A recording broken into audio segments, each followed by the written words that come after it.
이명박 전 대통령이 정치 보복을 이야기한 것을 연결고리로 친이계 인사들이 서서히 뭉치는 그런 기류죠.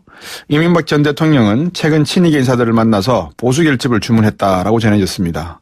아직도 영향력이 있으신가 봅니다. 친이계 조혜진 전 의원도 바른정당을 탈당한 뒤에 자유한국당 입당문서 제출했다고 하고요. 직접 한번 말씀 들어보겠습니다. 안녕하십니까? 안녕하십니까. 조혜진입니다. 네. 자유한국당 입당문서 제출하셨다고 하는데 바른정당에서 자유한국당으로 옮기신 이유가 있을까요? 예, 바른정당이 쪼개지고 세력이 약화되고 답답한 상황으로 가고 있었지만은 저는 당적을 바꾸는 것에 대해서는 별로 그렇게 내키지 않아가지고 고민을 안 하고 있었습니다.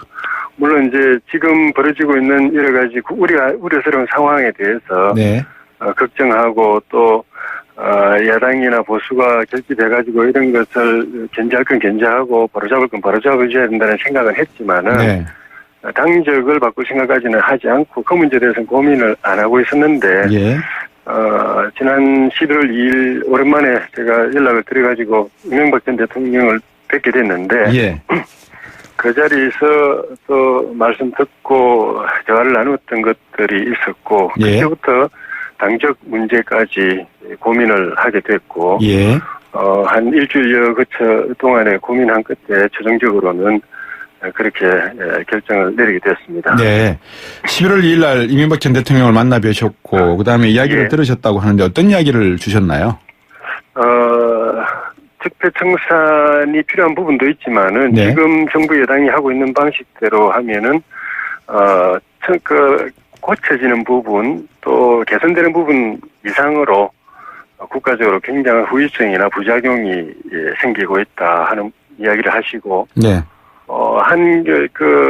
대표적인 예로 지금 북한 핵 문제 때문에 안보가 굉장히 위태로운 상황인데 안보의 최일선에서 보루라고 할 수 있는 군이나 국정원이나 검찰 같은 이런 기관들이 이 적폐청산 과정에서 굉장히 심하게 흔들리고 또 제 역할을 하기가 어려울 정도로 내부적으로 큰 상처를 입고 있는 것에 대해서 지금 이런 상황에서 안보 위기가 만약에 현실화된다고 한다면은 이런 군이나 지금 이런 적폐청산의 이 광풍 속에 휩싸여 있는 이런 군이나 국정원, 검찰 이런 기관들이 나라 지키는 일을 제대로 해낼 수 있을까? 이런 걱정을 많이 하시고 그래서 이런 걱정되는 부분을 바로 잡아야 될 역할이 야당의 역할인데 야당이 탄핵 또 대선 과정 거치면서 분열하고 또 많이 약해져가지고 그런 역할을 못하고 있는 걸 걱정하면서 야당이 힘을 모아야 된다. 보수가 하나가 돼야 된다. 그런 말씀을 하셨습니다. 발해인 출국한 상태신데 저는 이 부분에 대해서 그냥 언론 보도만 들었습니다. 근데 많은 분들이 정말 이 대통령 국정을 책임진 사람으로서의 어떤 그 책임감 이런 것이 분명히 계실 거라고 저는 보는데 많은 사람들이 너무 가볍게 이야기하는 부분이 없지 않아 있습니다. 안 들어오는 거 아니냐, 도망간 거 아니냐, 이런 표현을 하던데 이건 정말 적절치 않은 거죠?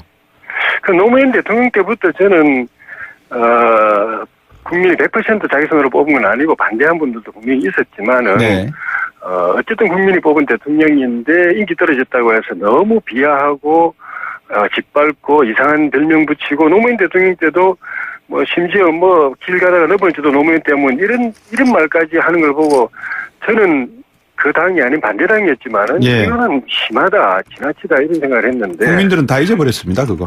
그런 게 갈수록 더 심해지는 것 같아요. 대통령을 달기라고 그러고 쥐라고 그러고 하여튼 제가 정말 우리 국민성이 이렇게까지 황폐해진 원인이 어디 있나 하고 걱정할 정도로 그리고 또 어쨌든 전 세계에서 그래도 손꼽는 나라에 우리 손으로 뽑은 대통령인데 대통령이 나가서 무슨 야반 도전을 하듯이 그런 식으로 표현하고 안 들어올 것처럼 표현하고 이렇게 말하는 것 자체가 일부라도 정말 이거는 우리 스스로 얼굴에 침 뱉는 행위라고 생각이 들어요.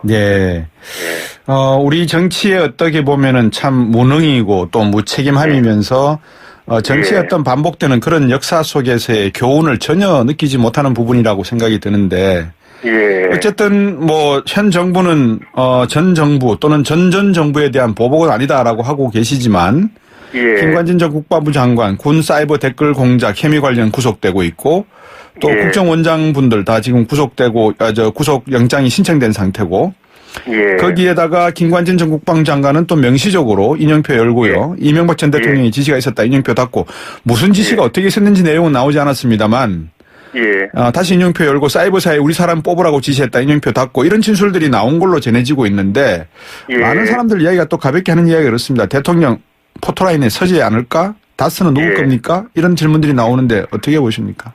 우리나라 정치가 그렇게 희화화되고 있는 게 정치의 퇴행이죠. 네.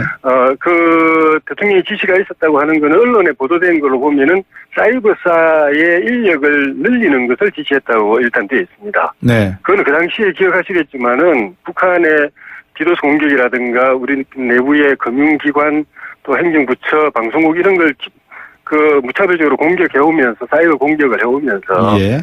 언론이 앞장서서 이 사이버 대응 능력을 키워야 된다. 정부의 기관을 더 확충해야 된다고 했지 않습니까? 네. 그 일환으로서 했던 부분이고 그 이상으로 어떤 그 불법 행위가 있다면은 그건 이제 다른 문제겠지만은 예. 현재 언론에 보도되고 있는 거는 인원을 늘리는 걸 지시했다는 거 이상으로 나온 거였고 네. 그리고 또 우리 사람으로 해라고 하는 거는 그건 당연히 그런 그런 문제에 있어 가지고 일선에서 일을 하려면 국가관이 투철한 사람이 나야 되겠죠. 예. 근데 그거를 뭐 호남 사람들 뽑지 마라 이렇게 말했다고 또 일부에서 또 보도를 하던데 네. 그 내용은 잘 모르겠지만은 상식적으로 볼 때 그 지시를 받은 또 그 지시를 집행하는 김관진 국방장관이 호남 사람입니다. 예. 이명박 대통령이 호남 사람을 대통령으로 장관으로 뽑아놓고 일을 시키면서 호남 사람 뽑지 말라 이런 말 상식으로 할 수 있겠나 하는 생각이에요 저는. 예. 글쎄 말입니다. 확인되지 않은 일을 가지고 자꾸 덮어 씌우고 죄인처럼 몰아가가지고 그 여론을 힘으로 삼아가지고 또 그 수사 과정에서 유죄로 몰아가는 거. 네. 이게 민재판이지 뭐 딴 게 민재판이겠습니까? 예. 인민재판이라는 격한 말씀까지 쓰셨는데 예. 이명박 전 대통령 쪽에서 지금 나오는 이야기가 인용문 열겠습니다. 예. 국방부 장관과 대통령의 필수 업무를 정치 개입으로 보는 것은 이게 바로 정치 공작이다. 인용문 닫습니다. 이런 예. 입장인데 동의하시죠? 예. 어느 대통령이나 간에 기본적으로 우리가 과거를 평가를 하든 조사를 하든 간에 유의해야 될 게 네. 정치 행위에 대해서 실정법의 잣대로 다 갖다 대는 물론 통치 행위라고 해서 잘못이 용서되는 건 아닙니다. 네, 그렇지만 네. 모든 통치 행위에 대해서 다 통치 행위의 영역을 인정하지 않고 실정법 잣대로 갖다 대는 거. 네. 그다음에 정책적인 부분에 정책적인 판단에 대해서 원전을 육성할 건지 아니면 줄일 건지라는 이런 거. 그리고 운하를 만들 건지 안 만들 건지라든지 자원 해결을 할 건지 안 할 거라든지 이런 정책적인 부분에 대해서 우리 나하고 뜻이 안 맞다고 해가지고 그걸 정책적으로 타당하지 않았다고 비판하는 건 있을 수 있지만은 그 죄다. 법 위반이다. 벌 받아야 된다. 형을 살아야 된다. 이렇게 말하는 거 굉장히 조심해야 됩니다. 그러니까요. 그리고 대통령이 모든 국정 행위를 밑에 청와대 참모들이나 부처 장관들하고 서로 협의하고 지시하고 하는데 그 밑에서 불법 행위가 있을 수가 있죠.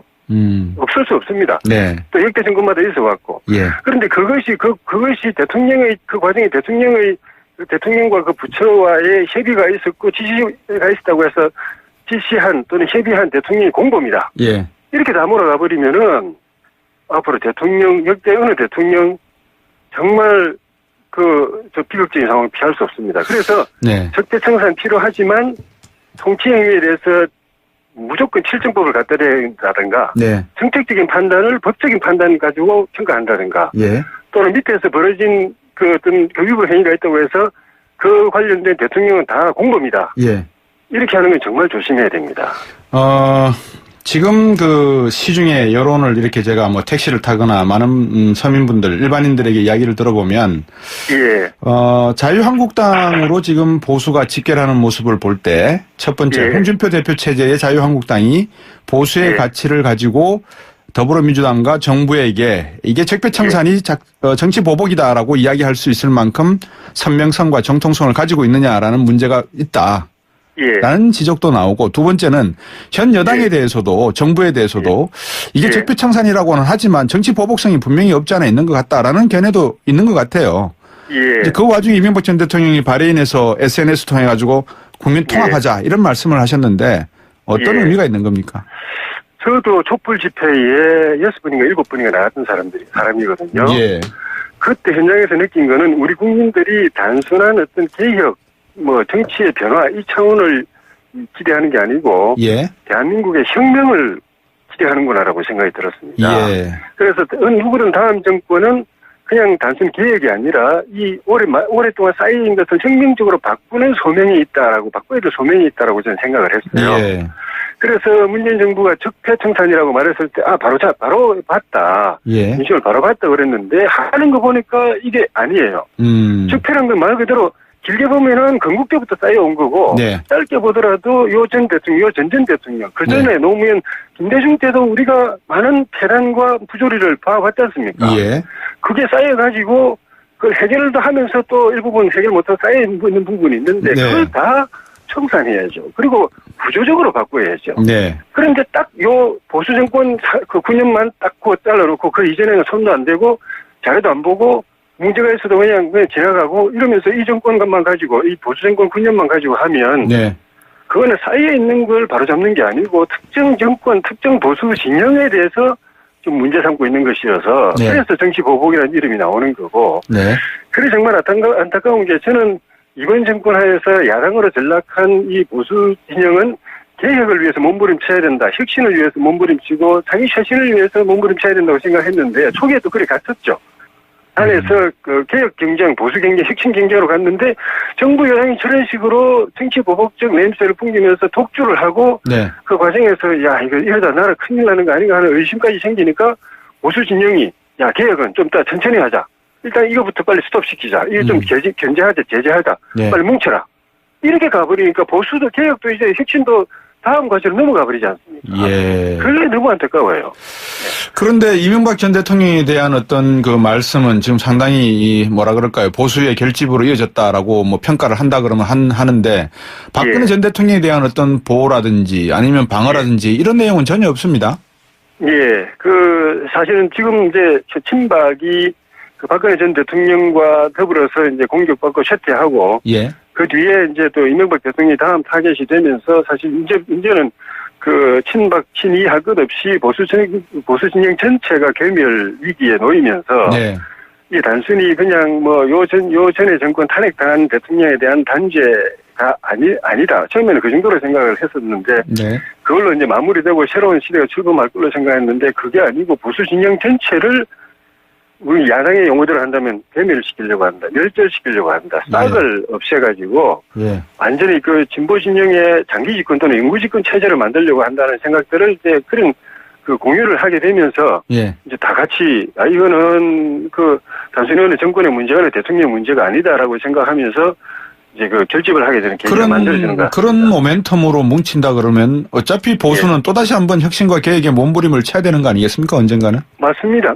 그 과제가 좀 전에 말씀드린 대로 네. 이 정권의 초기에 정부는 협치하고 또 현정하고 통합하고 하면서 정말 국정 운영을 잘 해주고 네. 그거에 경쟁을 하면서 보수 진영은 정권 내중 보수 진영은 자기 혁신 거듭나는 몸부림 이게 몰입을 해야 되는데 예. 말씀드린 것처럼 지금 그 전국 구도가 완전히 뒤바뀌어 버렸잖아요. 그 6개월 사이에. 예. 그래서 지금 보수 진영의 대체적인 분위기는 일단은 문재인 정부의 이런 그 과도한 드라이브 독주는 네. 일단은 제동을 걸어야 된다. 거기에서 네. 힘을 모아야 된다. 그게 우선이고 그다음 과제는 또 개혁과 혁신 그거는 포기하거나 필요 없다고 생각하는 게 아니라 네. 또 해야 된다. 다만 그게 우선 과제였는데 정부 여당의 이 적폐청산 드라이브 때문에 그게 이제 부차적인 과제, 2차적인 과제, 중장기적인 과제로 미뤄진 거죠. 반드시 해야 되는 거죠. 네네. 예. 짧게 그냥 뭐 동의하시는지 안 하시는지를 여쭤보고 싶은 게 하나 있습니다. 우리나라가 정치 발전 과정에서 보면 정치 철학이 거의 부재한 것 같습니다. 그래서 맞습니다. 통치의 개념이 무엇이고 특수활동비가 무엇이고 자금이 무엇인지에 대한 정확한 개념 정리가 안 되어 있는 것 같은데 이참에 차라리 국회에서는 그런 걸 갖고 논의하고 입법화시키는 것이 오히려 더 국회다운 모습인 거 아니겠습니까? 맞습니다. 지금 국내 이 모든 일의 한 부분이 군이든 국정원이든 정치 개입했다. 국내 정치에 개입했다는 게 큰 지금 이슈 아닙니까? 예. 폐단 적폐로 돼 있지 않습니까? 예. 그런데 지금 이 일을 하고 있는 정부도 지금 국정원에 국내 정치 2차장 국내 담당 낙하산 다 하고 있거든요. 그런데 다 두고 있거든요. 네. 그러니까 안 되는 거죠. 그래서 지금 이번에 사실 지금 쉽지 않아 보이지만 헌법 예. 개정을 통해서 예. 제왕적 대통령 패단 때문에 이게 죽기 살기로 이렇게 싸우고 네. 한번 정권 잡으면은 국정원이고 검찰이고 심지어 언론까지 다 줄세우려고 그러고 예. 그렇게 해서 그쪽에서 소외된 측은 또 다시 빼앗아오기 위해서 사생 결단하고 나라 망하는 줄 모르고 예. 정권 빼앗는데 그냥 죽기 살기로 덤벼들고 그렇게 그슬러 올라가면 결국은 제왕적 대통령제 때문이기 때문에 예.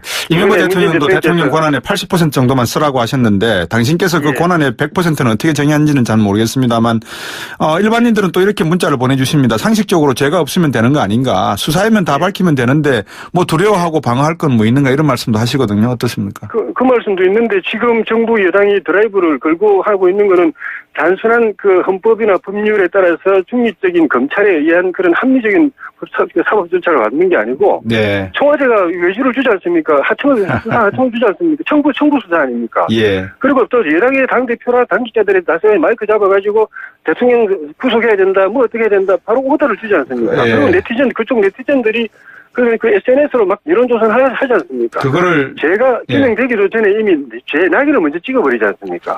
네. 조혜전 전 의원께서 방금 하신 말씀은 많은 국민들이 공감하는 부분도 없지 않아 있을 겁니다. 그런데 문제는 보수가 그걸 너무 흥분하지 마시고 오히려 더 이럴수록 차근차근하게 다구쳐서 앞으로 보수가 어떻게 혁신하겠다, 개혁하겠다는 그 방향으로 끌고 가는 것이 오히려 더 정의스럽고 보수다운 모습일 수도 있을 것 같습니다. 예, 그건 맞습니다. 제가 공감합니다. 예. 오늘 말씀 여기까지 드려야 되겠고요. 다음에 또 한번 기회 되면 연결해서 좋은 말씀도 듣도록 하겠습니다. 고맙습니다.